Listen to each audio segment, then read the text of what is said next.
I want to show you how to make a basic tree. So it's pretty easy in Blender since there is an add-on. Somebody has created a tree already and they've just allowed us to manipulate it a little bit to make it look the way we want, so we don't have to recreate the whole thing. So what we want to do first, delete the cube of course, and go up to File and User Preferences. Now there's a few different tabs. You want to click on Add-ons, and in the search bar type sapling, S-A-P-L-I-N-G, and it comes up with the sapling add-on, and you want to make sure that that is checked. So this box here is checked, and that will give us the add-on. So go ahead and close out of that. Now make sure, let's see, stick your target where you want the tree. If you go up to Add, go down to Curve, that's where it put it. And right there at the bottom, Add Tree. It's the add-on that we just placed in there. So it gives us a tree. We can tell it's a tree, but it's not a very good looking tree. So we'll change some options on it. And there's a million things we could do. I'll just do a few simple changes. First of all, let's bevel it and give it some shape. And we can bevel it a couple times. Put a level 2 bevel on it. Make it nice and curved. Okay, the next thing we can do is put, let's go to branch splitting, and we'll add some branches. It's pretty plain right there.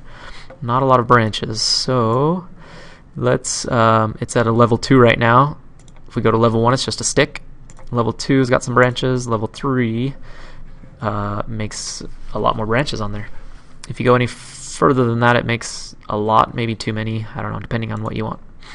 But let's just do level 3 for now. And there are lots of other things you can play with. You can try those out if you would like and see what they do.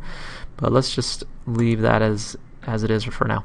The next thing we'll do is put some leaves on it. So this is a tree like in the middle of winter. Let's make it a summer tree. Put some leaves on.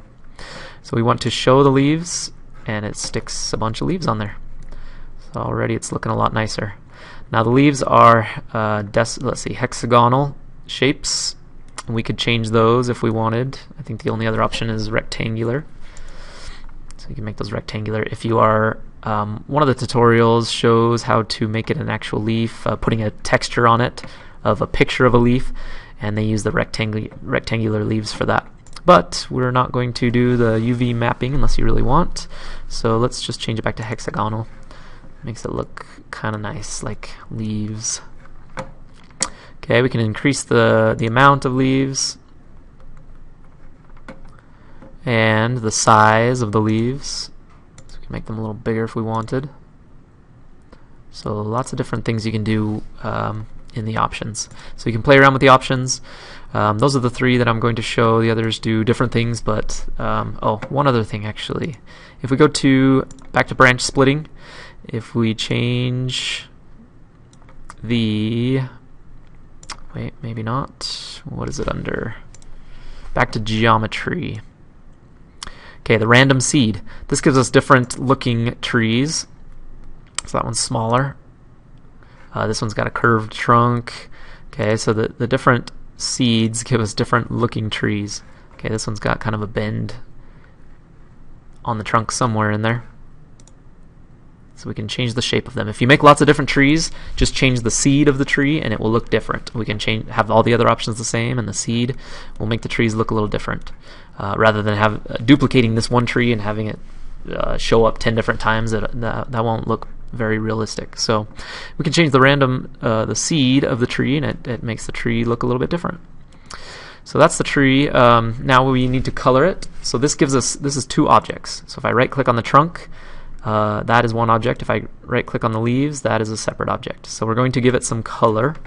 So if you go into the materials menu and give it a new material, now I'm going to click right here and name it trunk, so that I can use that later on. So this will be my trunk color, and I will try and find a brown. Brown's kind of hard to get, but if I get a red and change the darkness of it, it makes it brown, nice brown color. And if I click on the leaves, I'll get a new texture for the leaves. I'll rename it leaves, and I can use that on my other trees. And I'll change the color of that to green, of course, or whatever crazy color you want. change the brightness of it to look a little darker. So there is my tree, very basic tree. There's a lot more we could do with it, make it look real, but it looks, for now, that's a pretty good, real looking tree.